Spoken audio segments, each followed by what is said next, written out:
जी फरवरी 2022 से रूस और यूक्रेन के दरमियान जारी जंग ख़त्म होने का नाम नहीं ले रही, बल्कि आज 3 साल बाद जंग मज़ीद भयानक शक्ल इख्तियार करती जा रही है। यूक्रेन की जानिब से हालिया ड्रोन्स हमलों में रूसी एयर बेसिस को बड़े पैमाने पर नुकसान पहुँचाया गया है और यूक्रेन ने रूस के मुतादिद फ़िज़ाई अड्डों पर किए गए ड्रोन हमलों में 40 से ज़ायद रूसी बमबार तैयारे को निशाना बनाने का दावा भी किया है, जिनमें न्यूक्लियर वॉर हेड ले जाने वाले तैयारे जो हैं वो भी शामिल हैं। अंदाज़ा करें आप। रूस यूक्रेन जंग के आगाज़ के बाद से इस हालिया हमले को ख़तरनाक और शदीद करार दिया जा रहा है। यूक्रेन ने हमला उस वक्त किया है जब तुर्किया के शहर इस्तांबुल में फ़रीक़ैन के दरमियान जंग बंदी के लिए मुज़ाकरात चल रहे हैं। सो ये इस वक्त करना raises a lot of questions as well. Professor Naeem Zafar साहब यूनिवर्सिटी ऑफ कैलिफोर्निया बर्कले में से वाबस्ता हैं, वो हमारे साथ मौजूद हैं, उनसे ज़रा समझने की कोशिश करते हैं इस मामले में। साहब सबसे पहले तो जो चीज़ें सभी जानना चाहते हैं कि एक तरफ मुज़ाकरात चल रहे हैं, दूसरी तरफ यूक्रेन ने रूस पर इतना बड़ा हमला कर दिया,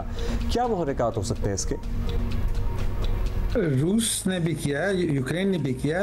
देखें ना, जब मुज़ाकरात चल रहे होते हैं, अपनी पोजीशन अपने ज़्यादा मजबूत कैसे करते हैं, तो बजाय स्ट्रेंथ दिखाने से आपकी पोजीशन नेगोशिएशन में ज़्यादा मजबूत होती है।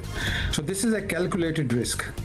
ये भी है, यूक्रेन ने जो मारे हैं, उन्होंने जहाज़ गिराए हैं अपनी ड्रोन से, वो प्लान कर रहे थे 1.5 साल से। तो 1.5 साल से प्लान करके आहिस्ता आहिस्ता उन्होंने सब वो डिपॉजिट कर दिए थे ड्रोन छुपा के। So this was remotely activated, क्योंकि नेगोशिएशन में अपने आप को स्ट्रेंथ दिखाई जाए ताकि रशियन ज़रा नीचे बैठ जाएं। So it was all contemplated, all planned. आप कह रहे हैं ये कैलकुलेटेड रिस्क है जो लिया जा रहा है यूक्रेन की तरफ से। अच्छा, रशिया ने जवाबी हमले की धमकी तो दे रखी है, लेकिन obviously this is a positive development कि तुर्की में जो डायलॉग है वो भी जारी है, मुज़ाकरात से इनकार नहीं किया रशिया ने। तो क्या ये उम्मीद रखी जा सकती है कि वो रिस्ट्रेंट दिखाए? हाँ, अमर तो दिखा ही रहे हैं एक्चुअली, फिलहाल तो यही नज़र आ रहा है। और एस्केलेशन की तरफ फिलहाल ना जाएं। नहीं, एक्सेलेरेशन जाएगा। देखें ना, उन्होंने ये रशियन जो हैं वो अपने गुड फेथ में नहीं कर रहे हैं निगोशिएट। पहली बात थी, उन्होंने एक लिस्ट ऑफ डिमांड दिखानी थी। अभी तक लोग इंतजार कर रहे हैं, लिस्ट ऑफ डिमांड्स नहीं आई।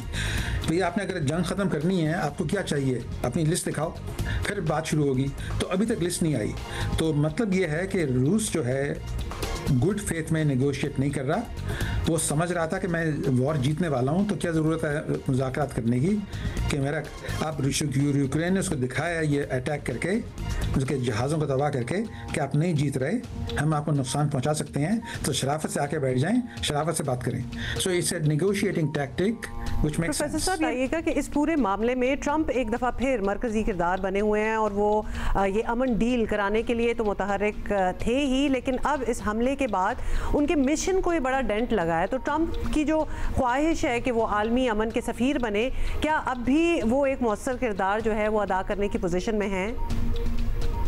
उनकी लेवरेज अभी है, लेकिन लेवरेज अभी काम नहीं कर रहा। तो उनको दिखाना पड़ेगा कि वाकई अगर सीरियस हैं अपने जो रूस के ख़िलाफ़ जो सैंक्शंस को वाकई बढ़ाने को तैयार है। उसे ट्रंप ने लास्ट वीक में 2 वीक का उसका दिया है नोटिस पुतिन को, कि अगर 2 हफ्ते में वो अपना स्टैंस चेंज नहीं करता तो वाकई फिर फाइनली अपने सैंक्शन बढ़ा देगा।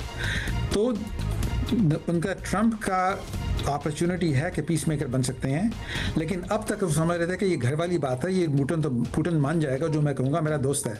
अब उनको ये हो रहा है क्लैरिटी कि पुतिन उनके इतना दोस्त नहीं है और इतने गुड फेथ में नेगोशिएट भी नहीं कर रहा। तो जब तक ट्रंप उस पर ज़्यादा प्रेशर नहीं अप्लाई करेगा, ये वॉर चलती रहेगी। So I think it's a good movement कि अब ट्रंप साहब को ये समझ आ गई है कि पुतिन गुड फेथ में नेगोशिएट नहीं करता, ताकि उसको धमकियां देंगे तो तभी बैठ के वो नेगोशिएट करेगा टेबल पे। So this is going in the right direction, it's just taking too long. All right.